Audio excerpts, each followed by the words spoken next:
wasiirka arrimaha dibadda dalka Turkiga Mawlud Cavusoglu ayaa maanta sheegay in dowladdiisu ay hayso xog cusub oo ku saabsan dilka wariyaha Sacuudiyaanka Jamal Khashoggi isla mar ahaantaasina ay dadweynuhu u soo bandhigi doonaan cadeymaha kadib markii baaritaanada la soo gabagabeeyo. Isagoo ka hadlayay dalka Japan oo uu safar ku joogo ayuu Cavusoglu waxa uu wariyaashu u sheegay in Turkiga ay Sacuudiga iyo dalalka kale ee danaya arrintani siiyeen fursad ay ku arkaan cadeymaha. Khashoggi ayaa la dilay 2 Oktoobar kadib markii uu galay qunsuliyadda Sacuudiga ee Istanbul.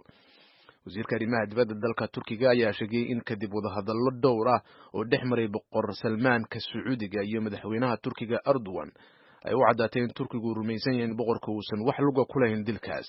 hase yeeshee Cavusoglu ayaa yiri in ay caddahay in 15 nin ee Turkigu tagay in ay dilkaasi fuliyeen aysan kaligood samaynin ficilkaas, sida daraaddeedna baarayaasha ay doonayaan inay ogaadaan qofka amarka siiyey. ilaa iyo hadda lama hayo meedka Khashoggi, waxaase wiilashiisa oo xaddii la hadlay telefishinka CNN ee Mareykanka ay ka codsadeen Sacuudigu inay keenaan meydka si loo aaso laguna aaso magaalada Madiina.